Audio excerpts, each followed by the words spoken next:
Well, good morning, everyone. Delighted to see those of you that have made it thus far. Perhaps others will be joining us very shortly. I am reminded that it's been close to 20 years ago, perhaps a little bit longer than that, that I attended a gathering, Senator Curry, in which then candidate Wayne Curry was running for the office of county executive. And obviously most of you, if not all of you, know that, of course, he made history as the first African-American county executive here in Prince George's County. I remember sharing with everyone that evening at Antioch Baptist Church here in Upper Marlboro that while it was critical and very crucial that all of us get out and vote, I said, as we've seen even after that, how critical it is, however, for us to be engaged and involved after an election is held, that we need to be there in the halls of Annapolis and in Washington, D.C., to attend school board hearings, to attend county council hearings, and forums like this morning. So we're grateful for all of you that have made your way here thus far. Let me just say that I'm sure that all of you are here, as I'm here, Pastor Macklin is here, and others, because we heard about a proposed 15% property tax increase. And on the face of it, nobody likes to hear about tax increases. But I will also say that several weeks ago, after having Dr. Kevin Maxwell come to the board meeting for the Collective Empowerment Group, it left all of us leaving there going, perhaps we need to really think about this more critically and, more importantly, make sure that people within the Prince George's County community don't immediately just react to one phrase about a property tax increase without being, if you will, empowered with more information so that you can be better informed in terms of your response and your reaction. And so that's why we have Dr. Kevin Maxwell with us this morning. That's why the county executive who's on his way will be here. We're also expecting several members of the county council to join us. But again, this is your opportunity to be able to raise questions, concerns that many of you may have. And in order for us to make sure that we facilitate this and it's done in an efficient way, we're going to use index cards. And so even as our speakers provide their roughly 25-minute presentation, each of them, meaning the superintendent and the county executive, we would want you to go ahead and jot down any questions that you might have, and then we will gather them. We'll have somebody from the CEG staff to come by. Once you've completed your question, just simply raise your hand so that we can then go through the questions, perhaps after each presenter, but then also perhaps if we run out of cards, then we'll still have an opportunity for people to also provide further comments or questions at that time. But why don't we go ahead and have you to come now, Dr. Maxwell, take one of these seats here that may not necessarily be hot, amen, but metaphorically perhaps it will be. And at some point we might also have Dr. Alvin Thornton that's going to make some remarks. Dr. Thornton, why don't you go ahead and join us up here as well. And so let's receive Dr. Kevin Maxwell as well as Dr. Alvin Thornton at this time. Dr. Maxwell, I'll leave it up to you if you want it to be somewhat informal by sitting down and really making your comments there. And we'll go ahead and begin at this time. And what I'll do, Sister Belly, or maybe one of the pastors, Reverend Diane Johnson, who serves as the executive director for the Collective Empowerment Group, she's going to pass these out. So if you will, maybe she'll just go and give everybody a card that's in the room right now.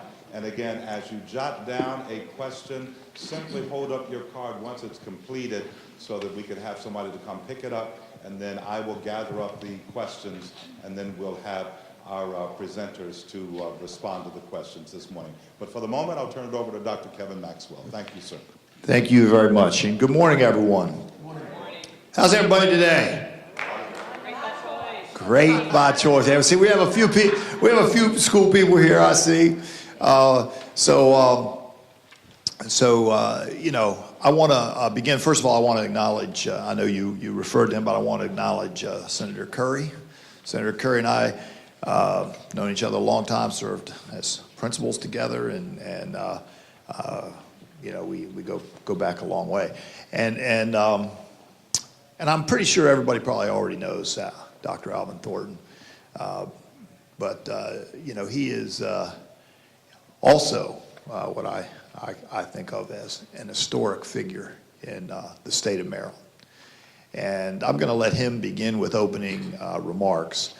And we're going to, again, I'm going to be a little less formal than usual. I don't know when the county executive gets here, if he wants to run through the PowerPoint, we can do that. But let me just say, you probably know that Dr. Thornton headed the Bridge to Excellence Commission, which focused on equity for children in the state of Maryland, and which, of course, includes Prince George's County.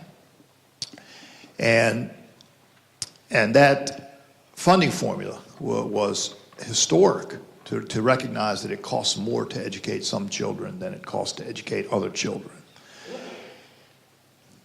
Just this week in the Washington Post, on the front page above the fold, wasn't the headline, but above the fold, it talked about Pennsylvania, decades later, grappling with this same issue.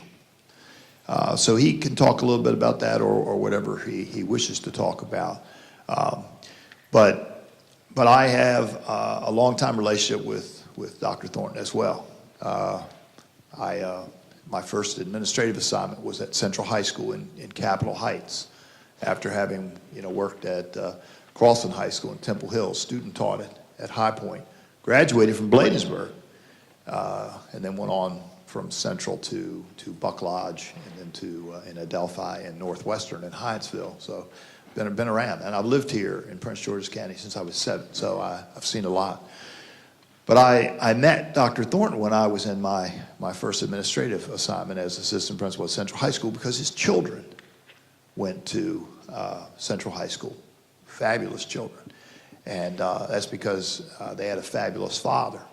And so I know him not just as the historic figure behind the Bridge to Excellence plan, but as somebody who cares deeply about his children and, like I do, understands that it's not just his children, but it's all of our children that need our help and attention and support. So with that, I'm going to ask my friend and colleague, Dr. Thornton, to talk with us for a little while. Thank you very much, Dr. Maxwell. And I'm also pleased to be with you all this morning. I've been joining our county executive and our CEO, Dr. Maxwell, on these town hall meeting tours because I'm committed to participating in the discussion about us, education, and how we position our county competitively in the region, because that's really what it's all about. And I'm really looking forward to helping to make sure that the discussion includes that, and it's not just about 15 points on a property tax rate. Because if it's about 15 points on a property tax rate, everyone loses. We must understand who we are as a people and as a county in the region historically, what we are trying to be and what others want us to be, which is not what we need to be. Right? Those of us who have been around for a long time know that we've been engaged, and this is why these discussions are so important, because it gives us a moment to step back with each other, to debate, to remove untruths, to reaffirm truths, to understand history, to understand where we are in the state of Maryland, how we got to where we are, and we need to be patient with each other and spend a moment to understand that. Because if we don't, then we will do what? We will respond very emotionally to a particular thing, whether it's 15% or, which is not 15%, but it's 15 points or whatever. Now, a person like me is very important because I am the prototypical example of why we must do what we must do. I have, as Dr. Maxwell said, I have 2 daughters. I've lived in Prince George's County for almost 37 years. I have the capacity to do more for my children in Prince George's than I am doing. I am the prototypical example. I'm the case study. I must do more. I didn't say all Prince Georgians, because some Prince Georgians can't. I can. And I'm not doing what I should do for the children of Prince George's County. Me, given my resource base and given what I get from Prince George's County. Now, how do you convince me to do more? That's the question. How do you convince me that it's in my interest to do more, my selfish interest to do more, in terms of the quality of my community, the value of my homes, my competitiveness with my colleagues in Fairfax County and Montgomery County, et cetera. That's one thing that you need to get people like me to understand. I have 4 grandchildren. It's in their interest, who live in this county near me. It's in their best interest for me to do more. The second point I want to make is this. When I chaired the Thornton Commission, and thanks to Senator Curry and others who worked with the governor to have me appointed to serve on that commission, it's the best thing that I've ever done in my life, actually, in terms of civic participation. We went around the state. This is in 1999 when I left the school board as chair. Went around the state for 2 years talking to the people in every county in this state, from Somerset to Allegheny, Baltimore to Montgomery. There was one question, and we were asking for what? More money for the children, which ultimately Senator Curry and the others approved. We were asking for more money for the children. That's where Bridge to Excellence came from, so-called Thornton Commission. There was one question I could not answer that the people in the other states, the counties, asked me. I could not answer the question. They said, Dr. Thornton, you're asking for a redistribution of state funds to benefit people in Prince George's County and Baltimore City. How can you ask me to give you more money when you're not willing to give yourself more? I still can't answer that question. I was in Annapolis on Monday with the Speaker of the House, with the leadership, budget leadership of the Senate, asking Governor Hogan to do what? Release $68 million for our children. $20 million will come to Prince George's County. How can I ask Governor Hogan to do what? To give me $20 million when I what? When me, I'm not talking about all Prince Georgians, when people like me are not willing to do what? Support our children. It's illogical. It's illogical. Now, how we get there, how we explain it, is a more complex question. Because we need to make sure people understand it's not just me up here with a lot of rhetoric, right? We need to understand the numbers. We need to understand why. Because I believe that if we do that, we're going to come to the same conclusion. What I'm most appreciative of is the engagement with our system leadership, the county executive, our General Assembly leadership, our county council leadership. See, because the most important thing that those people are obligated to do as a constitutional requirement is to educate our children and provide the money for it. That's the most important thing that they're obligated to do. That is their constitutional responsibility. And they are required to do that in such a way that children are not a reflection of what? Their zip code. Because children in our county, in our state, are a function of what? The zip code that they live in. They are a function of what? The county they live in. They're a function of what?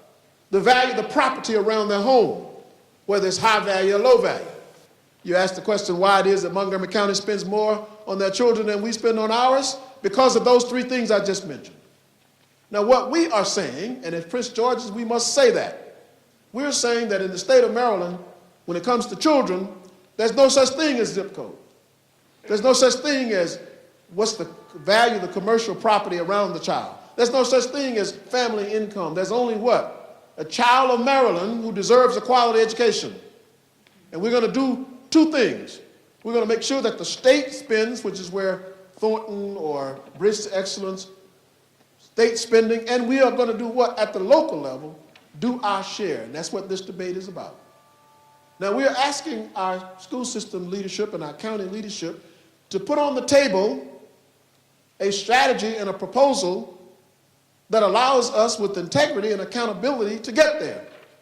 Tell us how you're going to get the money from us reasonably and how you're going to spend it to achieve the goals that we expect of our children. This is what this discussion is about.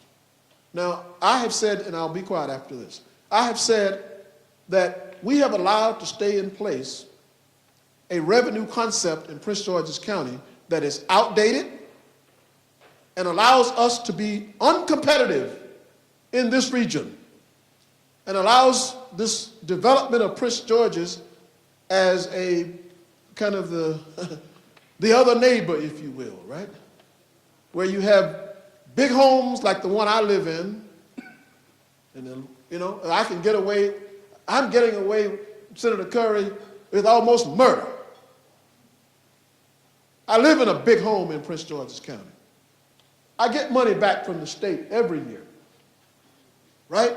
Every year I get money back, and I live in my big house. And I'm not supporting the children of Prince George's County. I can do more. Now, we must ask ourselves, how do we convince people like me to do that?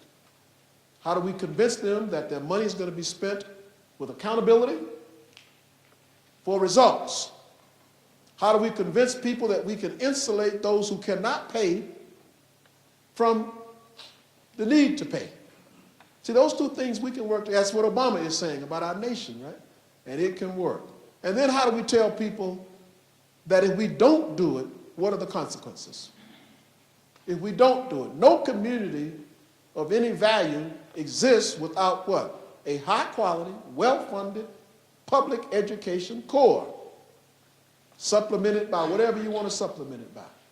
But if you don't have that core, as Fairfax and Montgomery and Arlington and any other school system the county tells you, you're not going to survive as a community. The community goes down. A high-quality, well-funded, accountable public school system where you have funds being appropriately spent on the children. So I'm here to participate in this discussion with that historical background. Because I think we can do this as a community, and we can get our council, our school system leadership, our county executive, our general assembly, to surround the people with collegial discussion about this, educate the people, and we can go forward. Thank you. So good morning again. So let me hit, and I know we have a PowerPoint and everything, and I think I said at the beginning, if the county executive wants to go through all that when he gets there, that's fine. But let me start at the end of Dr. Thornton's conversation and the accountability piece and the questions there, and then kind of work back the other position.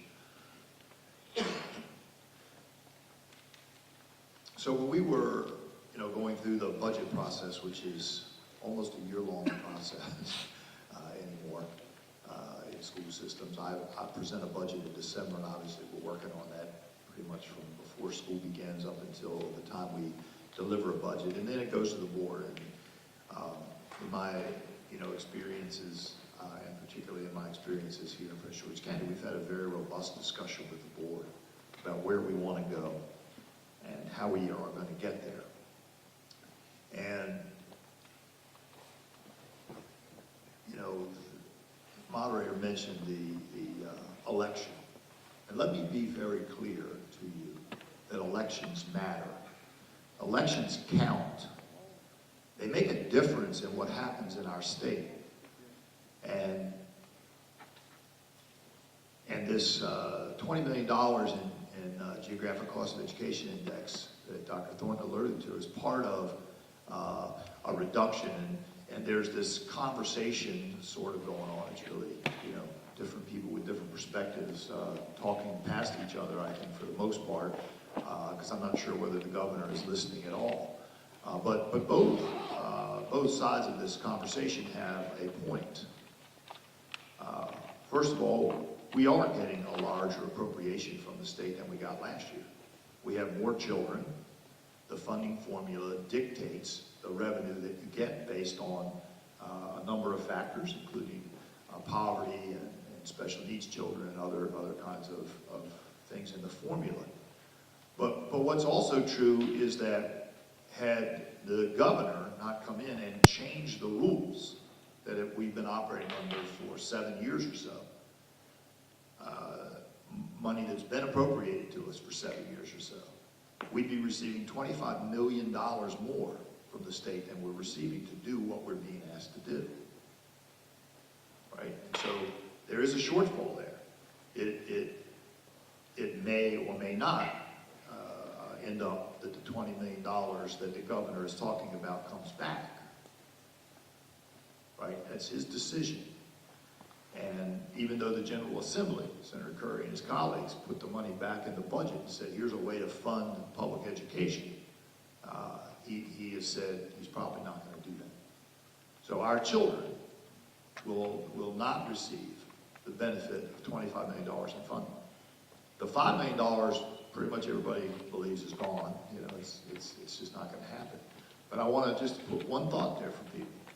That $20 million, $20.2 million really is half of what we received in GCEI. And if we lose the first half of this year, there's not a superintendent that I know, and I know them all in Maryland, that doesn't think we're going to lose another $20 million next year. Just want to be really clear that in year one, if we're already being slashed by half, I have absolutely no expectation that anything other than cutting the other half is going to happen next year. So when you think about the importance of this question and this argument, and Dr. Thornton and others going down to Annapolis, to Lawyers Mall, to advocate for the governor to release this, understand that there's a lot at stake. The total amount that we talked about with GCI, because in the beginning there was a conversation about all of it, was the whole like $40 million. And to us, that's the equivalent of about 600 teachers. So we're losing about half of it, so it's somewhere around 300 teachers or so that this money means to us. Now, I'm not saying I'm going to cut 300 teachers. I'm saying that's the equivalent. But it's pretty hard when 85 to 87% of your budget is people. It's pretty hard to lose significant sums of money and not affect the people who serve our children. And yet, back to the accountability piece, we're held to the same standards that every other district in Maryland are. The same standards in Prince George's County. Our children are held to the same standard, the same expectations for graduation, the same expectations for SAT and 8 advanced placement exams and ACT exams and all those kinds of things. The PARCC assessments, which just replaced MSA. We're held to the same standards that every other jurisdiction is held to. And yet, we are challenged to meet those accountability standards because we're not equitably funded. We have laid out in our strategic plan the standards to which we will be held accountable. Partly, we have been talking with the state about how are you going to rank going forward now that MSA is gone? What's that ranking going to look like? And so our accountability standards include things like kindergarten readiness. They include PARCC in the elementary schools, which is required by the federal government and the state. PARCC in middle school, and the Ready Step exam, which is a college board exam that measures how well our kids are getting ready for the PSAT, the pre-SAT, that they'll take in high school. So Ready Step and PARCC in middle school, and then SAT, PSAT, SAT, ACT, advanced placement exams, dual enrollment, graduation rates, 9th grade promotion rate. Those are all the things that we've said we're going to hold ourselves accountable for. And we tried to make a down payment on that last year. We came in here, rolled up our sleeves and said, okay, let's tackle these issues. And in 1 year's time, we increased our graduation rate by 2.47% overall, 8.02% for special needs children, 4 something for African Americans and Hispanic students. The biggest area that we declined in was our English language learners. Even though Hispanics went up, our overall ELL population went down. But most of the categories went up pretty significantly. And we saw that the 9th grade promotion rate and the graduation rate were almost identical. They were a decimal point away from one another. And so we focused on 9th grade promotion rates as well, and 9th grade promotion rates went up over 4%, which sits us in a pretty good place if you can accept the relationship, the correlation between graduation rate and ninth grade promotion rate, we believe we've started a pretty good trajectory. That was all done not by magic and things like that. It was put in place by designing an early warning system, working with our data people and providing lists of children to principals in middle and high school that says, Kevin's going to need some intervention. Sit down with Kevin and his teachers and figure out what intervention Kevin needs so that Kevin can graduate, so that Kevin can be promoted from ninth grade into 10th grade. And we provided to all of our high schools, a few of them had purchased it with their own school funds, but we provided every high school in the district a credit recovery program through Compass Learning, computerized program, so that if I'm a little bit behind in ninth grade English and I need to go over, review, redo some of those pieces, here's a program that will do that so that we don't fail him and then put him in summer school or fail him and put him in night school. We're going to do it right here, right now. We're going to get this job done. We're going to help Kevin with diagramming sentences or whatever the part was in ninth grade English that I didn't get right. My wife's a retired English teacher, so you have to understand I'm a little sensitive about those things. So we've laid out exactly the things that we are going to be judged on. And let me come back to on the accountability piece. People say, how are you going to go from 23 out of 24 to 10? So let's be really clear. There's 24 districts in Maryland. The midpoint is 12. Right? The midpoint is 12. A couple points above is 10, obviously. At a graduation growth rate of approximately what we just achieved, we will close the 10 or so points that it takes, right, to get to 90%. And right now, the state average is 86%, so we've built a little bit of a cushion in there saying, well, some of these other districts are going to grow a little bit too. But nobody grew as much as we grew last year. And we've never grown as much as we grew last year. And again, we feel confident in the leadership. We feel confident in the tools that we provided. We feel confident in the teachers' ability to do just what they did last year again next year. So we laid out the accountability standards and we said, to reach these, here are the things that we need to do. And so in our strategic plan, which covers 5 areas from academic achievement, safe and supportive schools, high-performing workforce, parent and community outreach, and organizational effectiveness, we said, okay, to do what we need to do in these areas, what do we need to do? And again, really clear, because I see a bunch of people taking notes. www.pgcps.org is our website. The strategic plan and what the funding looks like to support the strategic plan by every school in the districts is at www.pgcps.org/promise. And if you go there, whatever school your children or your grandchildren go to, or you work in, or you teach in, or your husband or wife works in, you can go down there to the drop-down menu, and you can look at Henry Wise High School, Henry A. Wise Junior High School. The wise people get sensitive about making sure you get the whole thing right. Right? Am I right? so Dr. Henry A. Wise Junior High School. But you can go on there and you can see what it means. This school will get a literacy coach next year.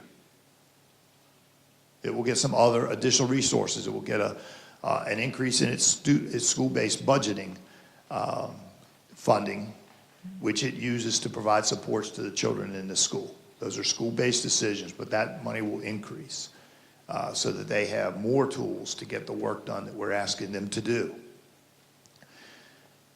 So the strategic plan lays out all these pieces from expanded pre-kindergarten programs, because early learning is really, really important to our children. And we've been doing them at about 80 a year for a couple years now. But at that rate, it's going to take us a long time to get these kids off on the right track, and that affects directly the kindergarten readiness that we're talking about, holding ourselves accountable for. Because if children come into kindergarten and first grade ready to learn with the sight vocabulary they need and the color wheel that they need and the alphabet underway, they're going to be much more successful. But we have thousands of children that come into our schools that don't have that capacity. And it's about giving them the tools that they need to be successful. So pre-kindergarten expansion is really important. And we have 67 new pre-kindergartens that we're going to be rolling out. The literacy coaches to help the children who are behind in reading and language arts and in math skills, numeracy. And not targeted just to one class or another. They can work with kids in social studies and science and in art and whatever it is that they need, because you got to be able to read in all of those classes. It's content reading as much as it is reading skills. Those things are tied together. We have some gifted centers, but we have plenty of kids in our district that either are gifted, but their parents don't want them to go to gifted centers, or they're capable of doing higher level work, but they don't have those opportunities in their neighborhood schools. And so we're going to put a gifted coordinator, gifted specialist, I think half-time is the plan, in all of our elementary schools, for example. And so the rollout begins, the budget is laid out. I mean, we can't do it all in 1 year, even with the ask that we have out here right now. But we're going to start with literacy coaches in middle and high school because of the graduation rate, because we want that intensive work to start there so that those kids that are, halfway through their 12 years of schooling when they come into 6th grade, middle school. Where's the county executive at? He'll be here, but You go on and on about this, and we know you're dedicated to education. That's not what we're talking about. We know that you're dedicated to education. We're talking about a 15% increase. Sir, in the fact- sir, What? we had indicated at the You very want beginning. us to sign cards so you can control what questions are asked. No, not at all, not at all, not at all, not at all. All I'm saying is, what you're saying, we believe that you believe in the school system for this county. That's good. Excellent. We accept that. Where's the county executive? Sir, let me repeat that we set up a process that is fair to everybody. No, you did. We set up, you If- told us to read the cards, so you can edit the cards and what questions we No, ask. sir, That's not we wouldn't. Where's he at? You'll have an opportunity. Everybody can fill out a card if you so desire. No cards so you can control what questions are asked. Not at all, not at all. Sir, let's give our presenters an opportunity to present. Everything they're saying, when we Sir, you're disrupting the meeting. That's not the intent here. voted for the lottery, they came to us and they told us the same thing. Sir, We voted for the state Sir, you're being disruptive for everybody else in the room. discussion. We don't need police officers We here. do, and I need We you do to take, not need I need police. you to take it down You and need to allow take them it to go down. forward, You need to okay? take it down. That's what we're We don't asking need you to do. police officers here in a political discussion. Sir, Why that's are why you- they asked me here.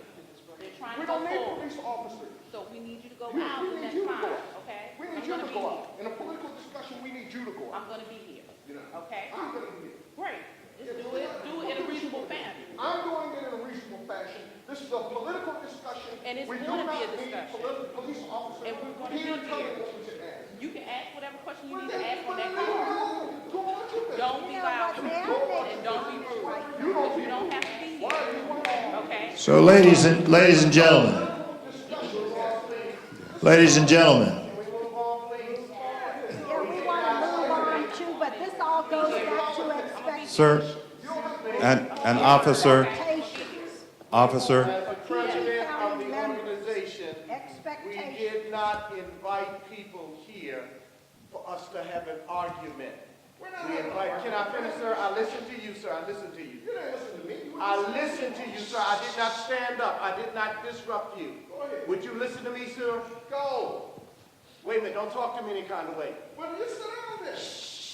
You sit down, sir. Sir, we're going to discuss this. If you want to do your forum your kind of way, then sponsor your forum. This is Collective Empowerment Group. Sir, we are going to discuss this in decency and order. Do not disrupt let's move on, folks. Let's move on. Let's move on. You perform all you want to perform. Thank you. Give me your name so we'll give you your props. So you disrupted our meeting. Everybody want to move on? Let's move on. Thank you. We're moving on. And this is not the church here, but this is being organized by the Collective Empowerment Group. We set the ground rules that is respectful for everybody. Let's give Dr. Maxwell an opportunity to finish.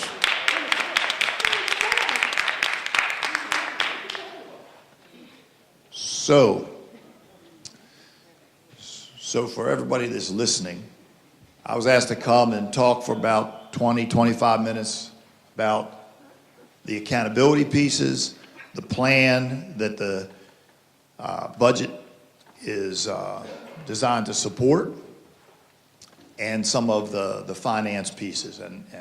So I think that I was at some pieces of the plan, and it's funding the plan that the tax increase that Mr. Baker proposed, that's where that comes into play. So again, you can go to the website and you can read the whole rest of the strategic plan and go through that. But it also includes some additional mentors for teachers.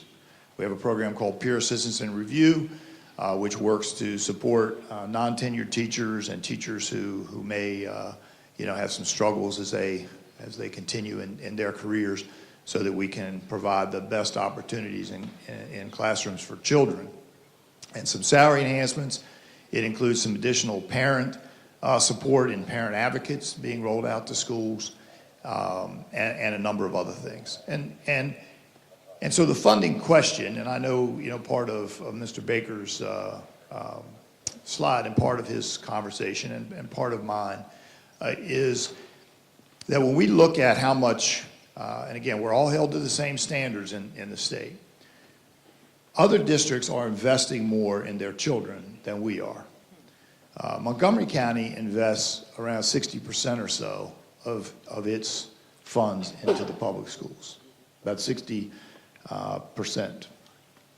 Howard County invests about 69% into its school systems budget. Prince George's County is investing about 35%. So a much smaller percentage of our budget comes from our local funds. And that's what Dr.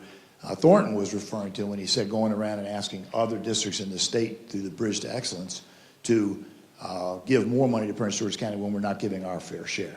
They look at our local contribution to the public schools and say it's not equitable. And they say, so they're doing this reanalysis now of adequate funding.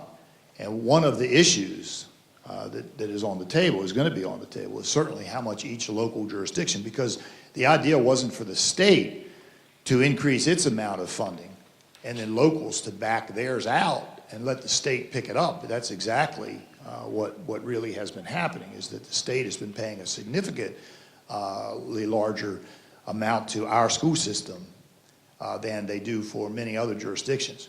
The GCI that I mentioned earlier, the $20 million, the $40 million altogether, we receive more of that than any other jurisdiction in the state of Maryland, including the city of Baltimore.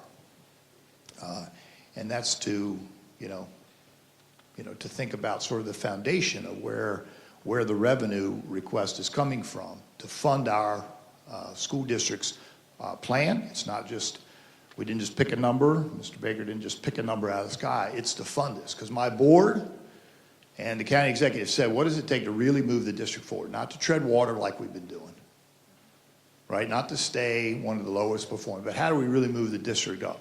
And that's the plan that we put on the table, and that's the plan that Mr. Baker has proposed funding.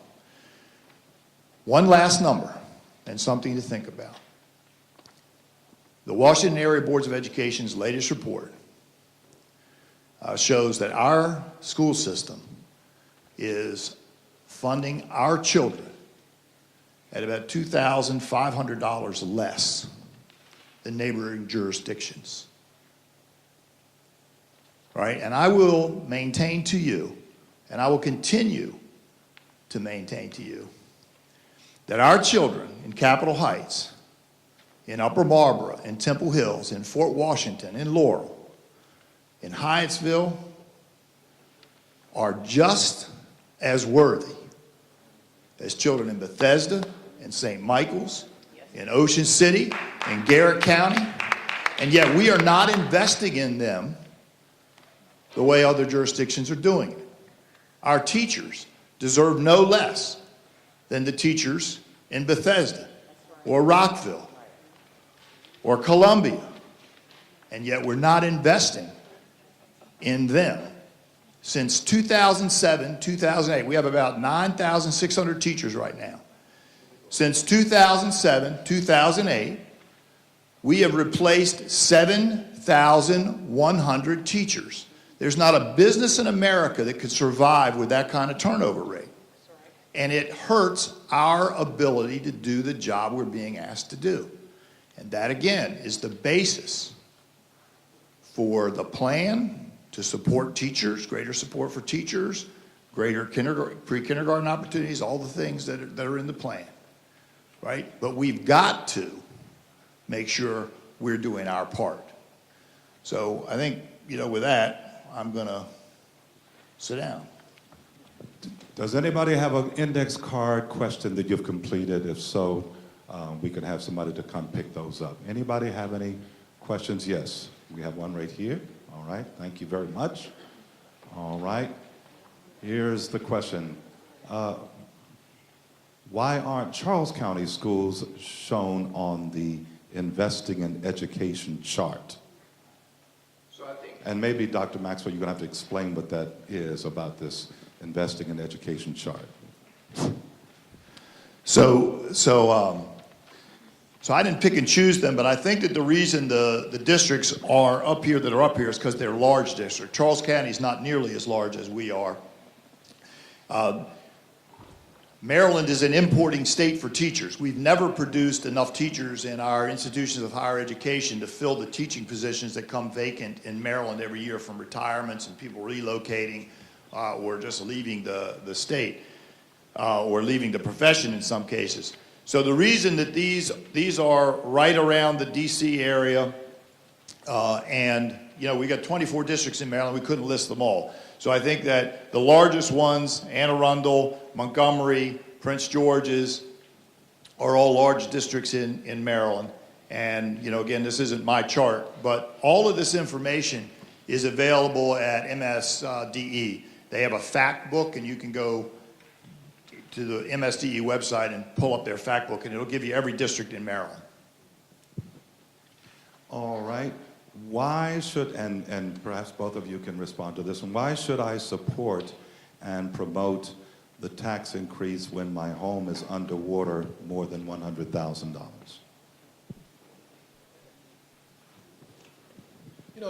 Prince George's County is in a, some people have said it, is that on? It's on. Some people have said it's at a crossroads in the sense of value of home dependent upon, to some extent, quality of school system, school system depending upon the value of home. So it's at a crossroads, right? There's no question that which is another issue for me, the middle class, and part of the middle class in Prince George's County was suckered, taken advantage of, discriminated against, misused. That's a whole nother discussion outside of education that we need to have. Because just nationally, there's not been accountability for that. We need to reconvene to deal with that issue and bring to accountability those who did that, who sold mortgages, who discriminated against people. Now, so we shouldn't confuse these two things. There's accountability for that, and we still have not gotten that accountability. Those people who are not able, and this is an important thing that I asked the county executive, those people who are not able, for whatever reason, to pay this additional 15 points should be exempted.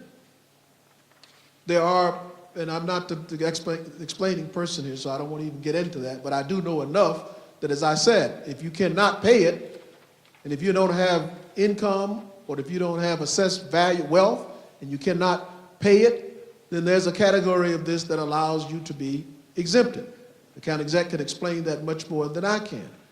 Because clearly people who cannot pay because they have low income, they have low assessed value, and maybe, as the county exec said, there may be an opportunity to even consider increasing that. I don't want to put him on the spot. But we certainly don't want people like that to have to pay. My earlier argument was that people like me should have to pay. But I would like to see a reconvening of the community around the issue that this person is raising. Because as the Washington Post said, right, much of the middle classness of our county was sucked out. Right? You realize that. And I want to change the discussion here. And we need to have a discussion about how we return that. Bring to the table people who did that and help our community in reference to that. Dr. Thornton, you referenced several times that it's not a 15% increase, but 15 points. Can you explain that? See, I'm getting off into it. I could, but I really don't want to be the person who is trying to explain the budget proposal. That's not my role. All right, we'll come back to that. So my understanding of the tax rate, the overall tax rate is 96 cents. And the 15 cents is added to that, it's $1.11. The rate's going from 96 cents to $1.11. All right. I would like to make an historical point on that because it's somewhat uncomfortable for some people to remember what I'm about to say. It is county exec. And as he's walking in, I do want to remind people of where this cap comes from, and those people remember this. Right. Well, it's important, though, because people, sometimes we remember it and we just pass over it.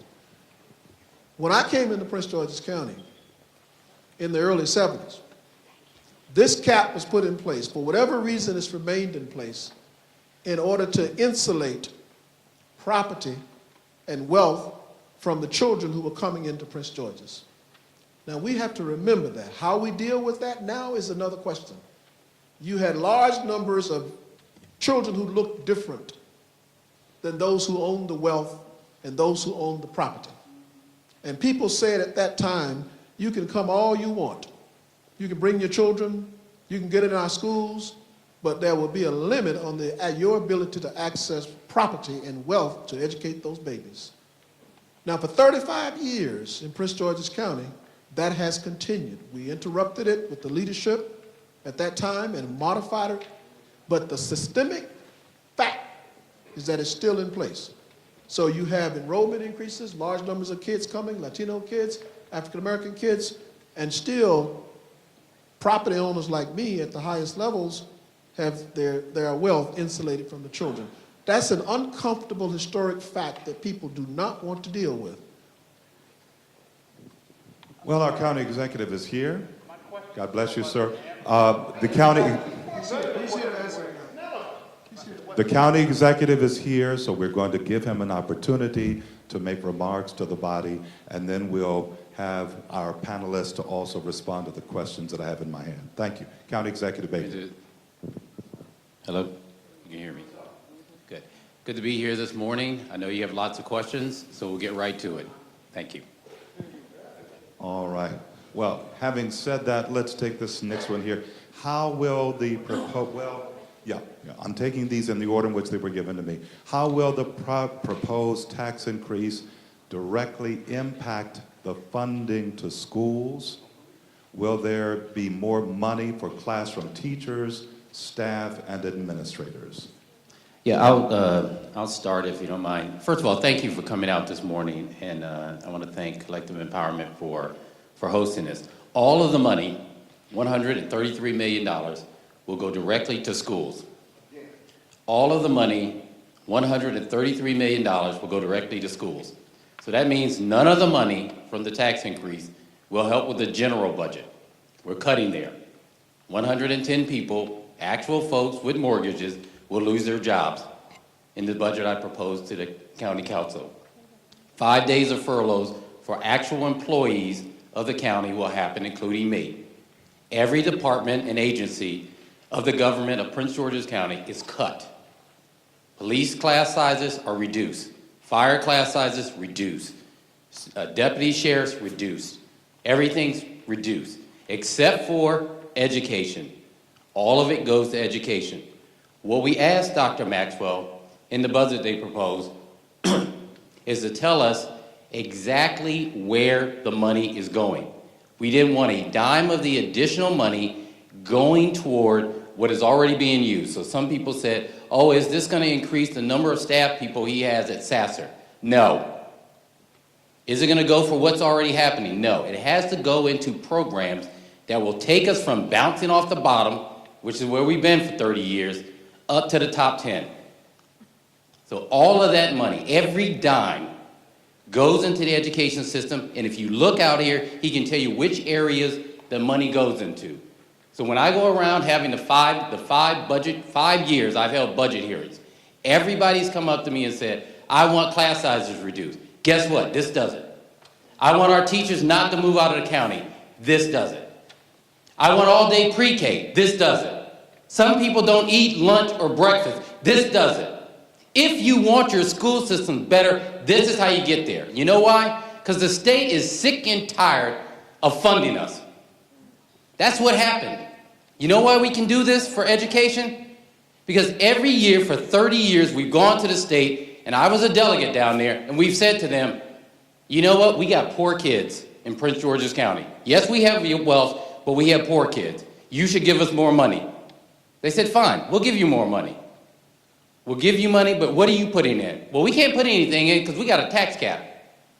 It wasn't just Prince George's County that said it.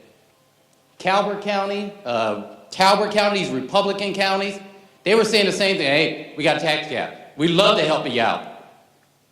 And they did it, and they did it until a recession happened. Am I lying, Yulee? Not lying. They did it and did it until a recession happened. And a recession happened, they said, you know what? The hell with that. Every year you come in, Howard County got sick of it, Anne Arundel County got sick of it, Montgomery County got sick of it, Baltimore County really got sick of it, because they're the same as we are. They said, you know what? That's BS. So we're going to give you the ability to raise your own taxes. You care about your education system? You put some skin in the game. We're tired of you putting in 35%, and we're putting in 57%, while Montgomery County is putting in 66%. Anne Arundel County, which talks about tax cuts, what he won't tell you is he's not reducing the amount of money they put in the school system. So yes, every dime goes to moving us up in categories. All right, next question. Have you considered faith-based partnerships for the school system? And it provides a statement here. These partnerships work well in other states to provide mentors, tutors, and resources on a voluntary basis. The school system is not providing summer school opportunities for elementary students. The summer slide is much deeper when there are no summer opportunities. What can be done? Yes, we did. We did. And the faith community does a lot. You know, I've gone to schools around the county, whether it's From the Heart or Reed Temple and others, you know, and they do a great job, and they're willing to work with us.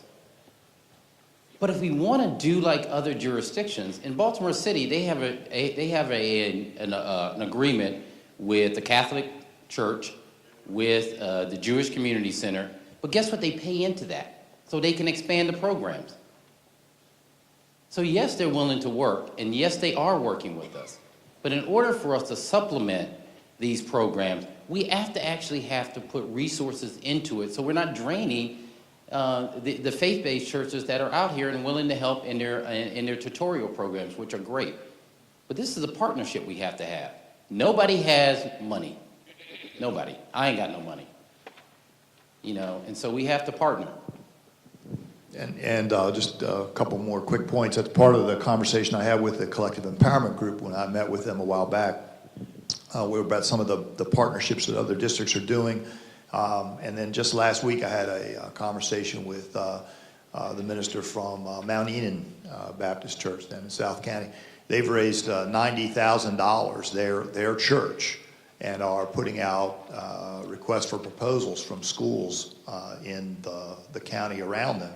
And they're working with trying to get some businesses to match that grant so that when a teacher wants to do a particular project in a class, or a school wants to to go on a field trip or whatever, they're open to what the school wants to do with it, but resources, and so they're going to submit these proposals, the church is going to review them and give them out. So, we do some things with churches already. We're certainly open to doing others, and I know there are other examples. The average American doesn't get a 15% raise. And then the statement says, why so much? The problem sits with the governor's decision. Why aren't we putting pressure on him? Great question. And the same question I asked our budget people. We're not giving out raises this year to anybody. No raises. The governor has given us a portion of what the money we get from the state. Remember, that's that portion that we get from the state. That's that portion we get from the state. That's that 57% we get from the state. Those are the same people who are tired of giving you their 57% because they ain't getting no raises either. So let's start with that. They ain't getting no raises. They tired of giving you what little bit they got. Here's why is it 15 cents? And this 15 cents is important. 15 cents is important because not everybody in this county is going to pay the same. That is the God's honest truth. You all ain't going to pay the same. Some going to pay more, some going to pay less. 15 cents becomes important. The reason it's 15 cents is because we have not invested in our school system for 30 years. We have not invested in our school system for 30 years. Montgomery County has. So they've done a tax, property tax. Over the last 4 years, they've done it 4 times. This year, the county executive in Montgomery County said, we're not raising our property taxes. Everybody said, oh, great. He said, because we're going to raise them next year. And you know what they said? Well, why are we waiting to next year when Howard County is beating us? So the county council is trying to raise it this year. But what they've done that we haven't done, because we haven't had the ability, is to raise it in increments. We've just been nickel and diming them, including me. I got 1%, I gave them 1%. The other year, I gave them 2%. That's not going to catch us up. So I said, well, what if we're going to do this? Because this is going to hurt. This is going to hurt. There's no way around it. I wouldn't even lie to you. It's going to hurt. It's going to hurt me. It's going to hurt all of us. If we're going to do that, if we're going to make this sacrifice, what will get us? I'm not interested in going from 23, 24 to 21. I'm not interested in that. That doesn't do us all any good, won't raise your property values, won't. What will get us in the top 10? Because if we're going to make pain, if we're going to invest, then we need to have something to show for it. What will get me there in 4 years? Didn't know what I asked you? I said, don't come back and tell me how I get to 23 in 4 years. Or how I stay at the bottom. Because if we're going to do that, then I can cut. Because I got some other programs. So the reason it's 15 cents is because it's been 30 years. Would I have liked it to be less? Yes. Are there people on the council saying, will you accept 5 cents? No. 5 cents won't get us to the top. Will you accept 2 cents? Hell no. Won't get us to the top. 15 cents, not a dime more, not a dime less is what I told you. Don't give me a budget that's in the sky. Get me something that moves us and tell me where it goes. That's why it's 15 cents, because we haven't invested. Have you considered, and this is sort of tied to an earlier question, but again, in the order in which they were presented, have you considered seeking funding/support from partnerships with businesses, foundations, such as Gates, Wallace, etc.? Great question. I'm sure Dr. Maxwell would love to answer that. And yes, we have. You know what stops us from actually getting funding from those other people in the ways that we could? What stops us from getting the money in the ways we could is they match what you put in. So Gates likes to see that you've actually invested in yourselves, then they match it. That's why they went to DC when they put a lot of money in there. We're actually doing some of the Wallace Foundation. We're doing some a little bit with Gates. We've got venture philanthropy capital coming here. But they won't come. 2 things they like to see.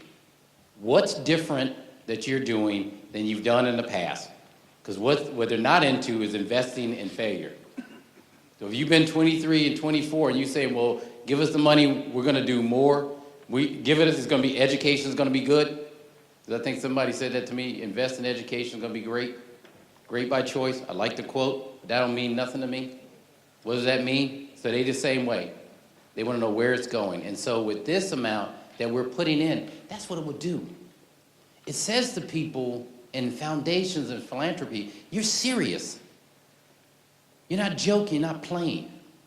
It says you're serious about where you're gonna go and you're willing to make the sacrifices. Because I tell you what, this passes, the council chair will be on the school board and Dr. Maxwell every day looking about this. You'll be calling my office saying, when are we improving? And you have that right to do that.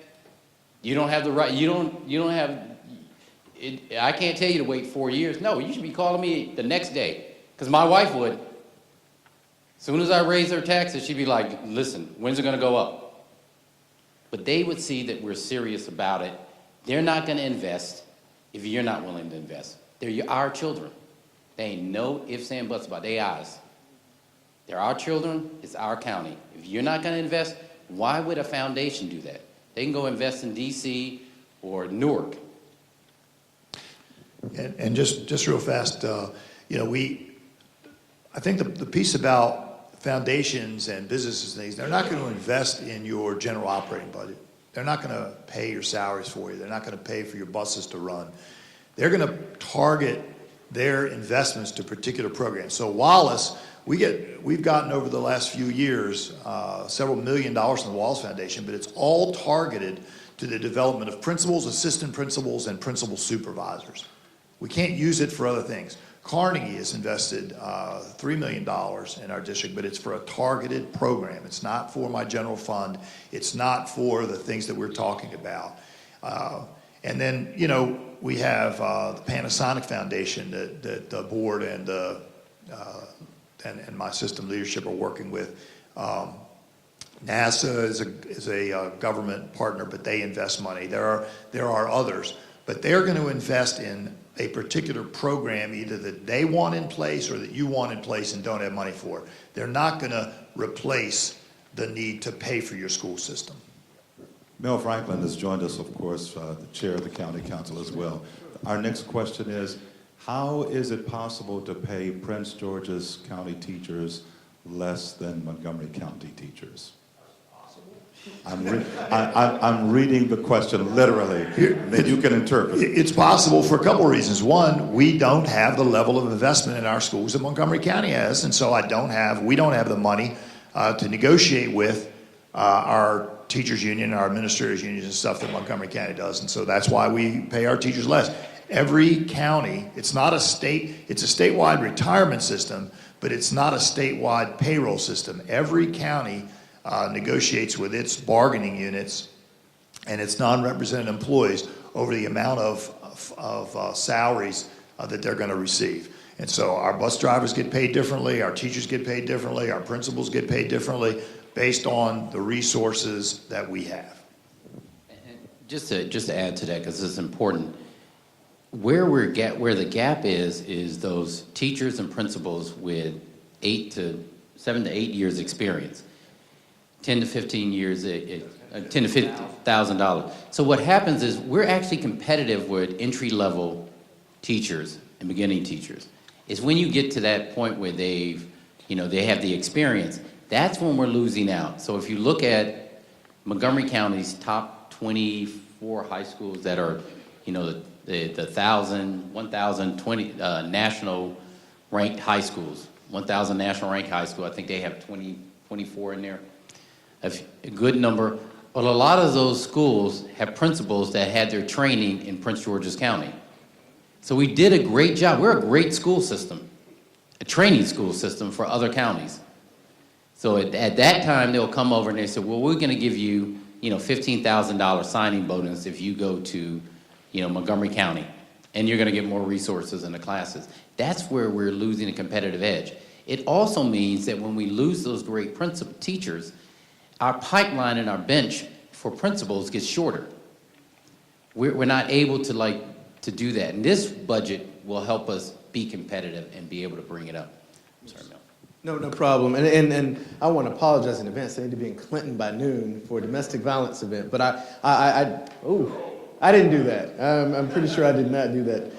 But let me just say this also, and as I'm sure Dr. Thornton will remind everyone, one of the reasons why we had the Bridge to Excellence reform that happened at the state level was the understanding that we have a responsibility, a constitutional responsibility to equity in the state of Maryland. So funding education by property values, which is what many states do, is fundamentally unfair. And so one of the reasons why the state has this formula, the Thornton formula, aptly named, that awards funding based on need and wealth and things of that nature. One of the reasons for that is to try to create more equity.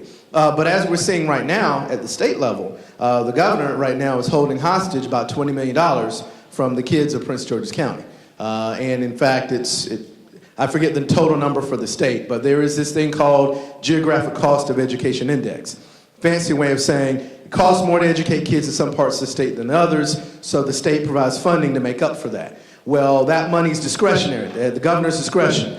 To the credit of our state legislators, Senator Curry, I see you here, they put the money back in to fully fund the geographic cost of educating kids in the more expensive jurisdictions like Prince George's County.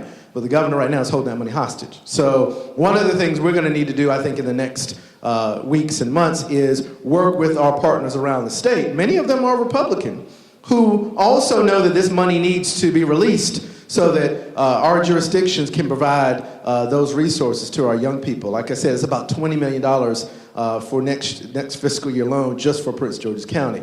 That money is not just a dollar figure, it is about equity in our county. So I do want to make that point. So one of the things I want to encourage everybody to do is work with CEG and we work together with counterparts across the state to bring pressure to the governor to release that money. Why is Prince George's County only contributing at 35%?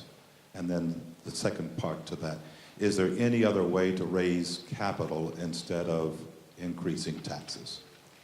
We only contribute 35% because that's all we have. It's all by law I can actually put in there. So we go up to the max about the amount. I think the second part was, is there any other way other than raising taxes to do that? There is one other way. I don't know if anybody would like it, but we could cut half of the county's workforce, which would mean also, because when we cut everybody. That means police, fire. Because I actually had our budget director actually come up with a scenario where we could fund the amount here without raising revenues. Now remind you, we're already cutting on the general side.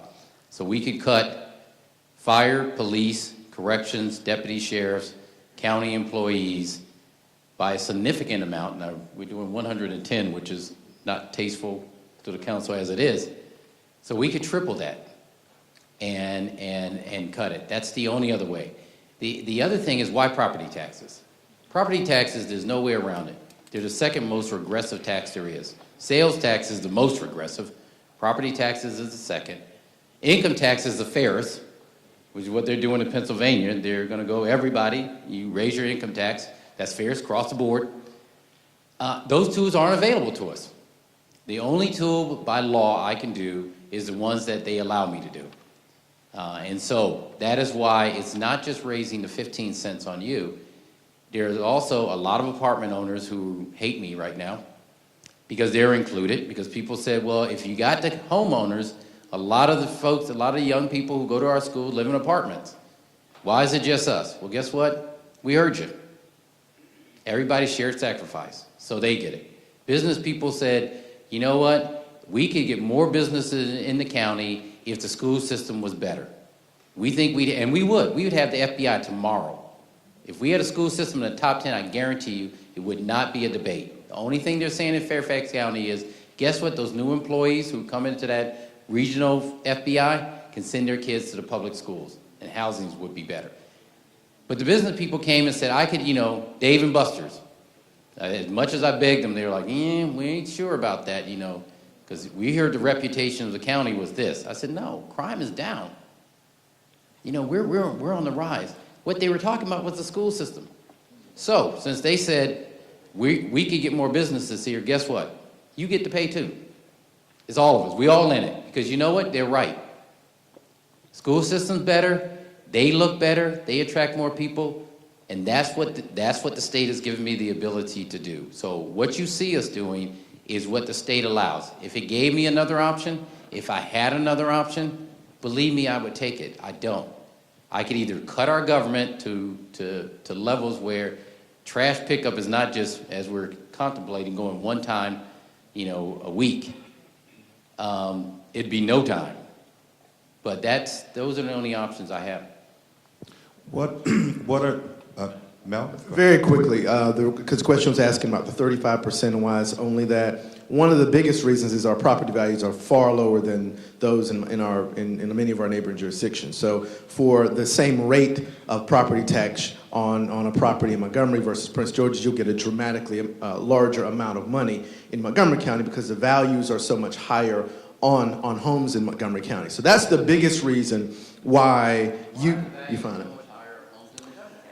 A big part of that is the school system, absolutely. And that's just a reality. There's a connection between the quality of the public schools and home values, which is why when you go look for a house, and I can testify to that because my wife and I are house shopping, one of the big questions you ask is, what's the quality of the public schools? One of the disheartening facts in our county is that a lot of people go into their selection about houses already assuming they're not going to go to the public schools. And that's a shame, because that's one of the things that's damaging our public schools. So many of our upwardly mobile residents opting out. And it's not an easy choice. I'm not saying, I'm not condemning anybody for their choice, but because such a high percentage of folks do opt out, it does leave many of those upwardly mobile parents out of the system. And so when your upwardly mobile parents are out of your public schools, the school is going to suffer. And then, it's a tough choice. My wife and I, we made that choice. We had to make that decision, and we chose public. But a lot of my friends, I got to tell you, probably 90% of them chose the other way. And that's what we've got to change. What are your plans for holding parents and students accountable for their education? And they indicated 4 areas: behavior, attendance, work ethics, respect for teachers and peers. I'll give a brief answer and then I'll turn it over to Dr. Maxwell. Part of what we asked him to do, because we asked him that same question, will any of these resources go to help us do a better job at connecting our parents with the schools and community engagement? From visiting schools, and I try to visit a school a week, and talking to parents, you see where effective parent resource teachers that help the community connect have been better. But looking at the whole behavior, my kids went to Suitland High School in three generations. They're 3 and 4 years apart, so I saw it in different phases. Clearly, we've got to do something about that. That's why part of this dollars targets that. I think at 1.1 million. Yeah, so we've added parent advocates to help work with parents and help connect them to the schools.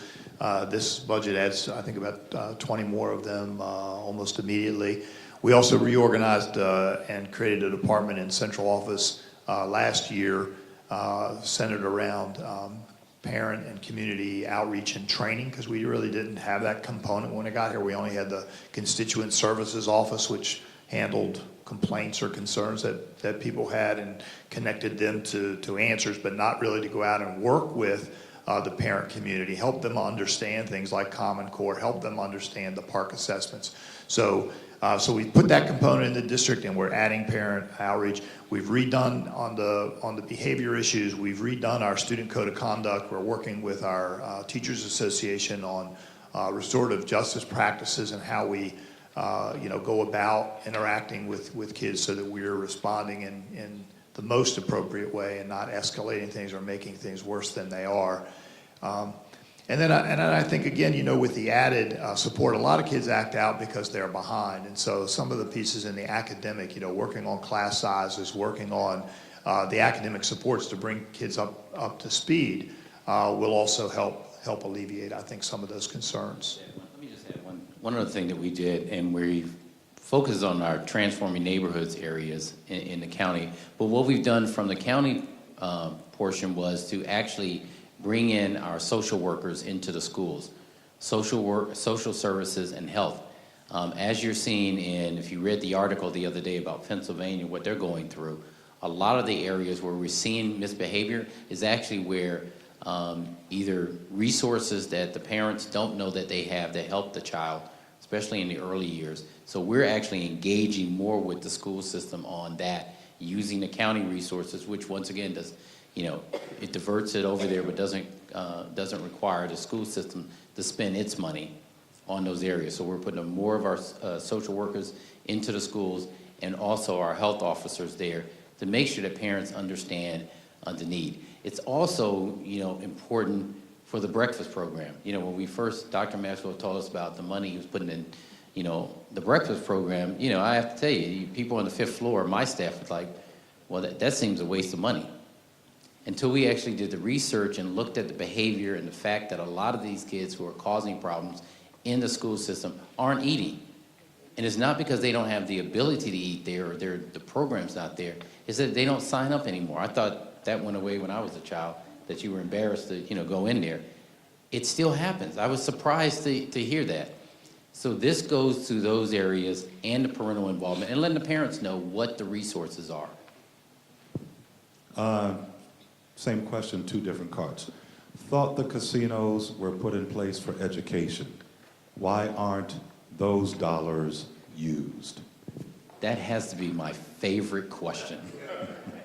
Because everywhere I go, they say, you're the guy out there who told us about these casinos and all this money we were going to get, and it was going toward education. That was me. That was me. I was the guy. That is my favorite. Where?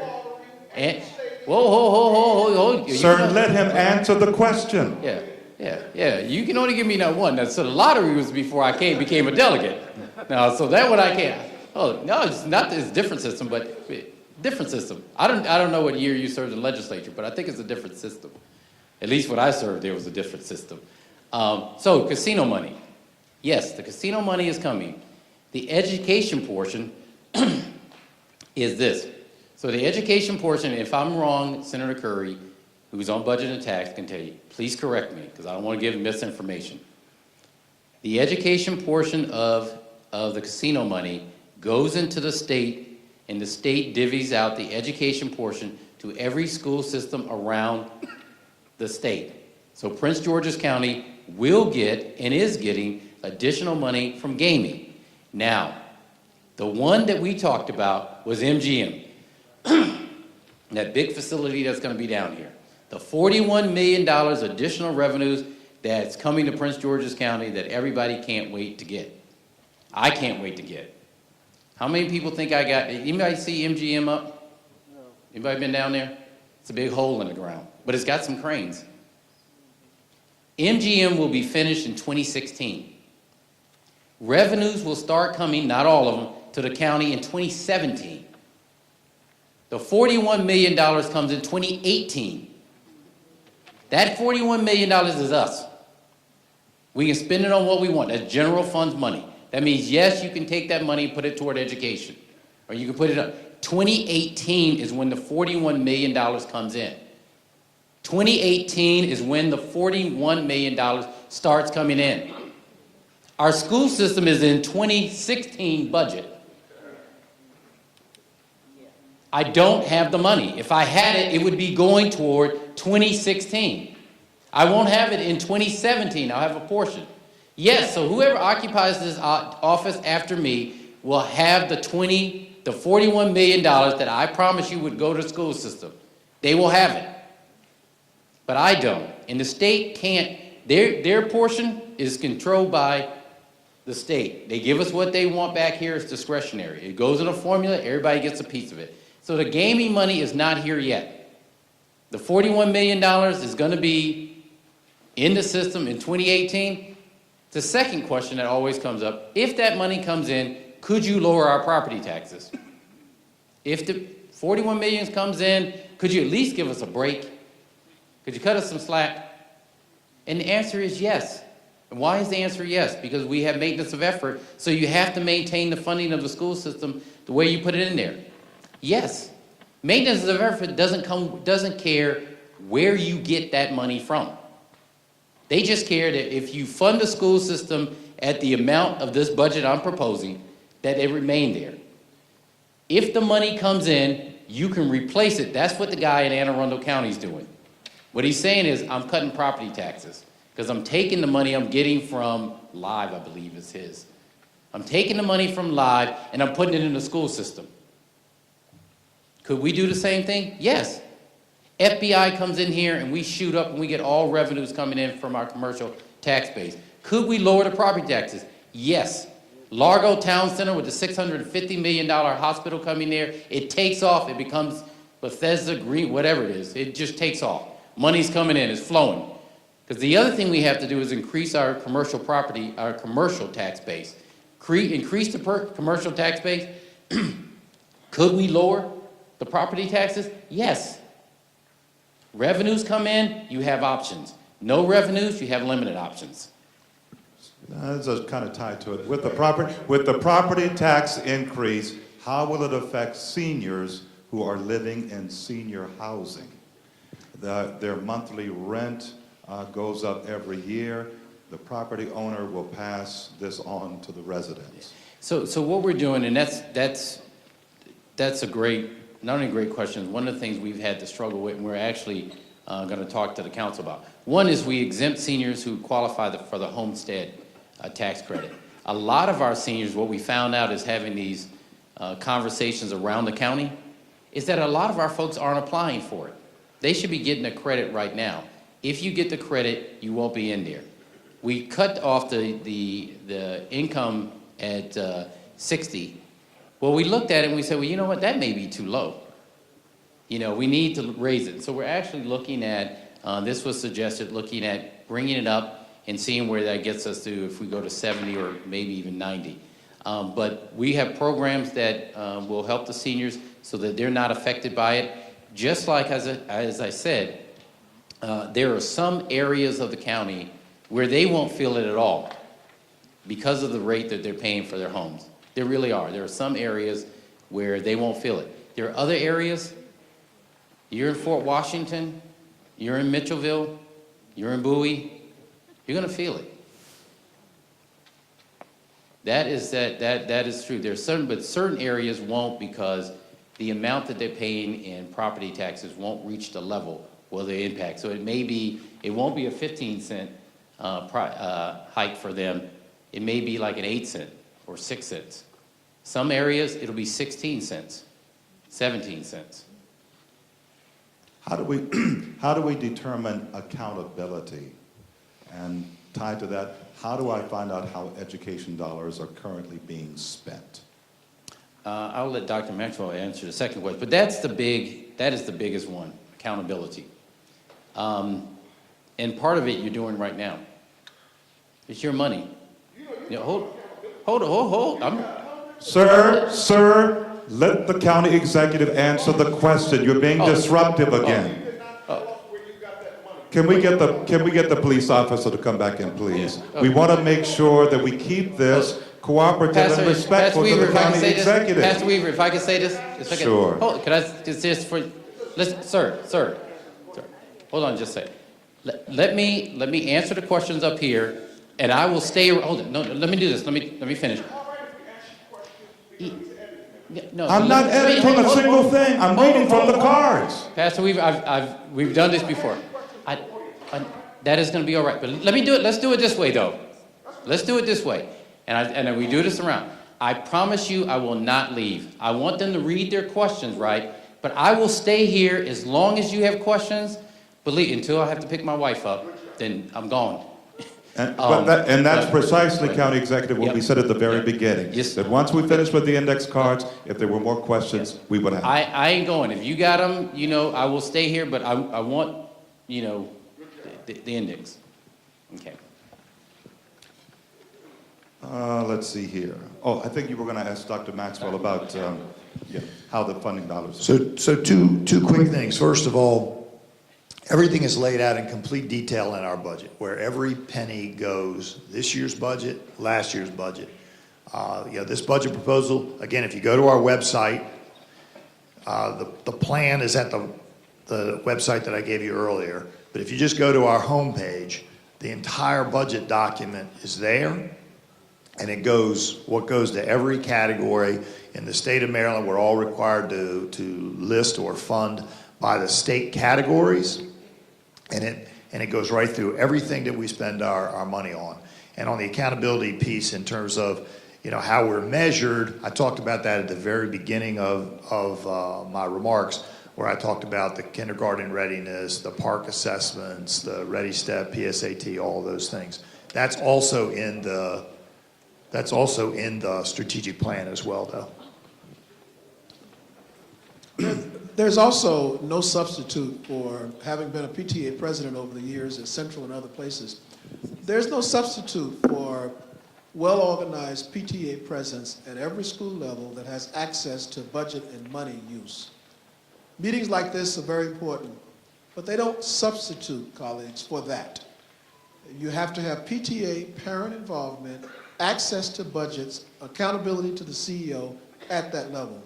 This man has staff that works very assiduously to produce what we call master plans that must be submitted to the state of Maryland, dictating how money, whether it's Bridge to Excellence or Thornton money or money from the county executive, whatever, is used to educate children. Now those are beautiful master plans, drivers in there. We as a public have to be involved enough, right, to access that information. It's produced every year. State funding really doesn't come unless it's approved, right, Dr. Maxwell? So the question for us is what? Our responsibility to access that information and hold people accountable. What the county executive and county council hopefully will do is adding on another layer of accountability. But if we don't act on the requirement that's been in place for 12 years now, beautiful documents, what I'm asking for then is a higher level of parent involvement at the school level to access budgets and find out how whatever money comes in is being used. I just want to briefly say, since I have to leave to go back to Clinton, want to encourage you a couple of things. The county council still hasn't made a decision on the budget. So the budget's going to be up for us to make a decision by the end of May. There is a big opportunity coming up for you all to weigh in to give your further input on this upcoming Tuesday at 7 o'clock at the County Administration Building. That's 14741 Governor Odin Bowie Drive in Upper Marlboro. Again, 14741 Governor Odin Bowie Drive in Upper Marlboro on the first floor. We need to hear from each and every one in this room. You have an opportunity to give your full comment. It's a 3-minute time limit because it can't go on all evening, but give your comment. Let us know where your thoughts are on this. We are your employees, okay? We work for you, all right? So we need your input on this crucial issue. I know there'll be other public hearings. I think we'll have even another community meeting we're about to add for South County in addition to the ones we already have. We're trying to get robust public input on exactly the direction that this community wants the leadership to take. So I want to encourage you to get engaged, be a part of this. I'm not out here today telling you about anything that's already been decided. I'm telling you this is a proposal, and now it's time for the community to have input on what should be the outcome of that. And so we really need you all to be engaged and let us know the direction that you all want us to take. We all have to have buy-in to these decisions. Next question. Why should I give more money to the school system since my child attends private school in Prince George's County? That probably is, I don't have any more children that's in our public school system. Yay, my baby is out of Suitland. But the biggest value that I have, asset that my wife and I have, that we're going to pass down to our children, is our house. It was worth a lot more when our middle child was in school than it is now. And the reason it's not worth as much is the value has not gone up. If you notice, when the market crashed, we didn't rebound as well as everybody else. It's not because of crime. Crime is down. It's not because of economic development. We got $6 billion worth of development coming. It's because of our public school system. So if you want to value your biggest single asset that many of us have to go up, the way it goes up is to have a great public school system. Yes, we have to do the other things, We have to make sure crime is still down. But the biggest determiner, unless you're a city, people come and say, well, oh, it doesn't bother DC. Yes, because it's DC, it's a city. Baltimore City has corporations coming into Baltimore City, even though the school system is at the bottom. They're cities. We're not, we're a county. And so if you want the value of you, and not to tell people, this is a selfish reason to invest. Because my wife and I ain't going nowhere. That's it. When we bought that second home in Cheverly, I said, sweetie, this is it. This is where we live. So we wanted to go up. We have to do everything we can for a selfish reason to make sure the value goes up. That's why we're doing this. The school system better. People can walk to the little elementary school like we did as new parents when we were young, and I had hair and it was black, and I had one child, not three. I'm one of the people who put all the kids in the school system. We want, when we sell it, to be the same way.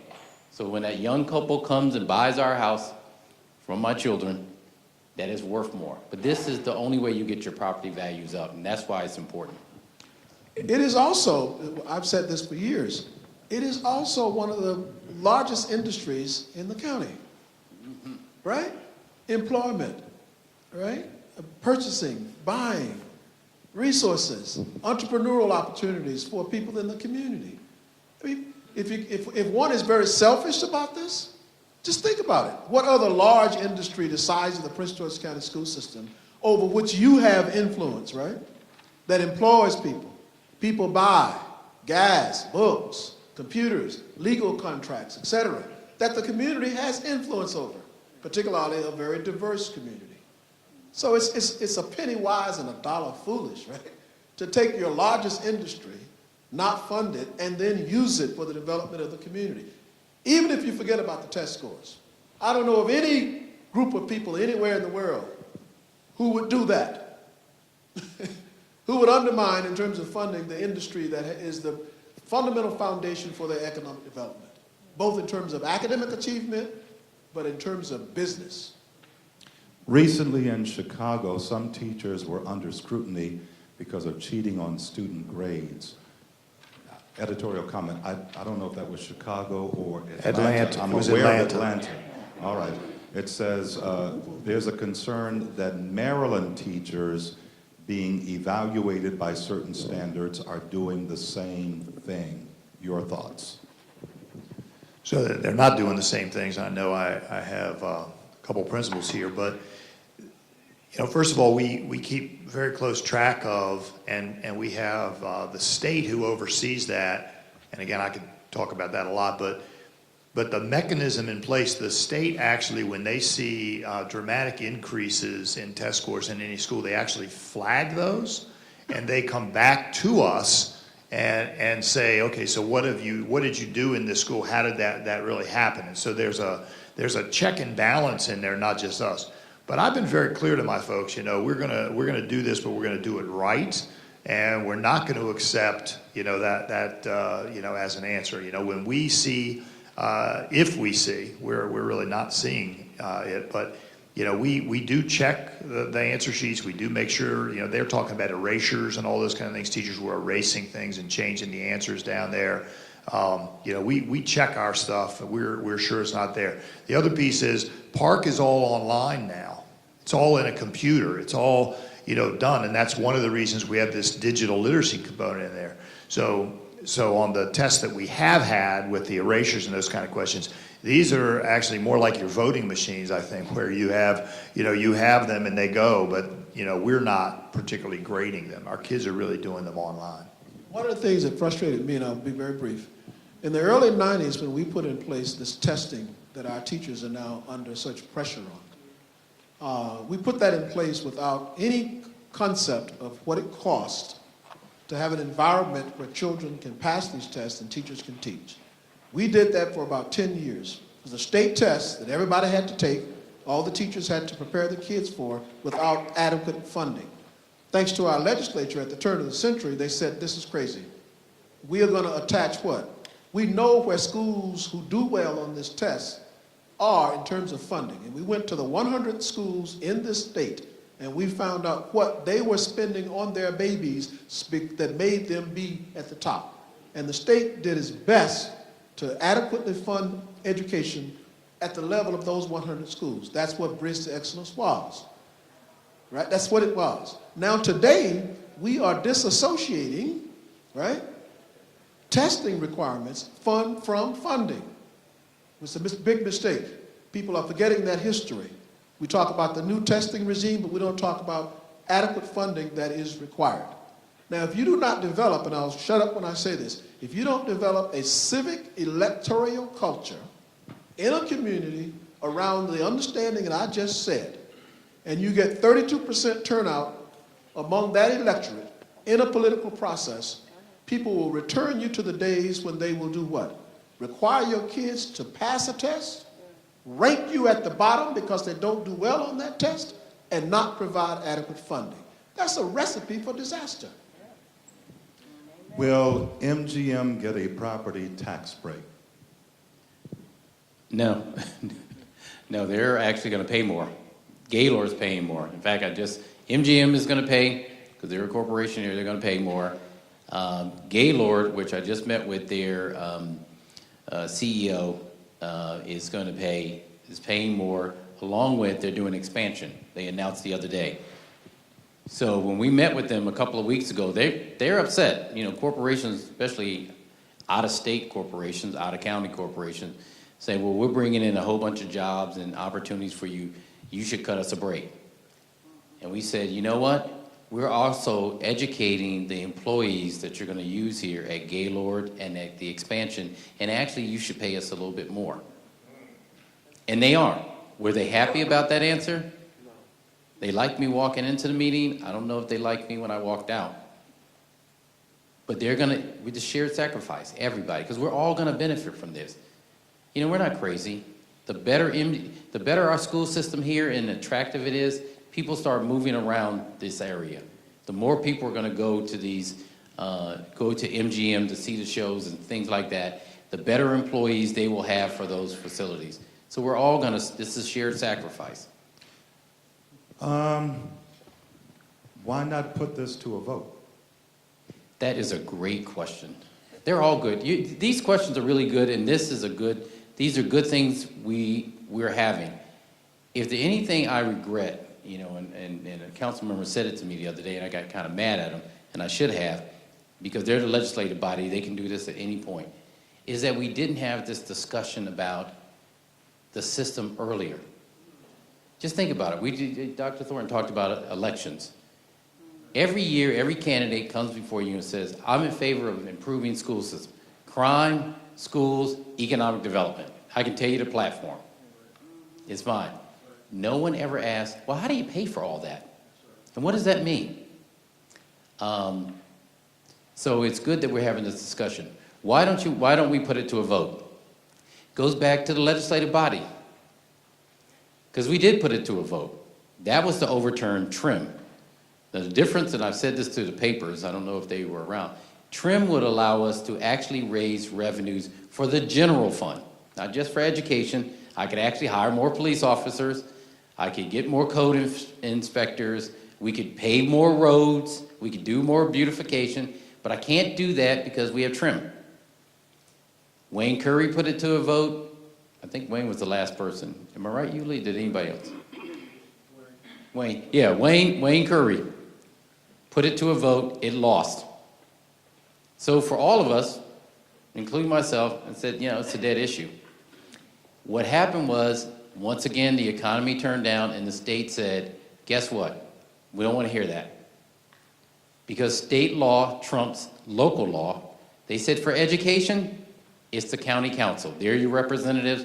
They get to vote on it. And so that's why we don't put it to a vote. Okay. It's at a vote. It's the vote of your council members, which is in their hands right now. Can the tax increase be incremental? I get that a lot. No. And here's why not. Because the amount that we're spending, the 15 cents, is going to be spent incrementally. So it's not all going to be spent at once. It's going to be spent so we get to that by the 5th year, 2020, that we're moving up. The problem with incremental tax increase is every year, we would go through the same exercise with the legislative body. And this is what I told the legislature, but I should phrase it this way.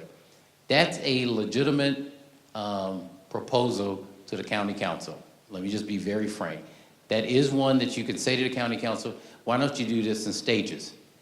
Because if they're agreeable to that, it means that every year they would have to vote for a tax increase. What is also, and to be very frank with you, is a legitimate proposal to the council, it's not mine, is that why can't you sunset it? If you put it in here, why don't you sunset it in 4 years and see, or when the casino money comes in? It's not part of the proposal I sent to them, but that is not, it is something you can bring up to them. I didn't do it because, quite honestly, I think it's hard enough to get people to vote. There are very few people like me. After I look at the facts and weigh it, you know what? The politics be damned. Because if I was worried about my numbers, I'd have left this thing alone, because I was riding pretty high before I introduced it. But I think it's very hard to get them to do it every year and to go through this process. If you do it this amount, and this is the amount I believe that will move us up, then I believe that's the best way. But that's something they're going to struggle with. They're going to look at both incremental and they're going to look at a sunset. We are just about at the 12 noon hour. There's been a letter circulating about no school funding for reading specialists and technology instructors. As a result, our students are ill-prepared to do their best on the computer-based PARCC tests. What is being or will be done to ensure that our students have the necessary technology training and support to be successful? So part of the strategic plan, again, if you go to the website and look at the whole plan, there's a whole digital literacy component of this that is valued in the millions of dollars. It includes training and it includes the hardware and software that our kids need, and it focuses on grades 3, 5, and 8, which are where the primary tests. I mean, there's testing all the way through on the PARCC assessments, but the big ways that we've been being held accountable are 3, 5, and 8, and then the other grades are kind of interim, but they've been calculating in the rating formulas 3, 5, and 8. And so this will put an iPad or Chromebook or like device available for every single 3, 5, and 8th grader, and it will provide the training that's necessary so our kids can do it. Because some of those folks have been to board meetings too, and rightfully pointing out that our kids can know the information on the PARCC exam, but if they don't know how to use the technology that the test is on, then it doesn't work. So we know our kids need more, and that's again part of the plan. Ladies and gentlemen, I thank you very much for coming today. The county executive has already said that given his availability, he's more than happy to remain to respond to any other questions. But as far as the scheduled time that we have allocated for this today, from 10 to 12, we thank you so much for coming. And I would just want to, amen. Thank you, County Executive, Dr. Maxwell, Dr. Thornton. We thank you, all three of you, and also for Mel Franklin, who had to leave. But again, I just want to underscore something that Mel said, and that is, of course, the hearing with the County Council on the 28th, which is Tuesday at 7 p.m., and then a subsequent hearing on May the 4th. But again, everybody, thank you so much for coming. And again, these gentlemen are still here after the gathering is officially open, so that if you want to respond or to have more questions. Thank you so much for coming.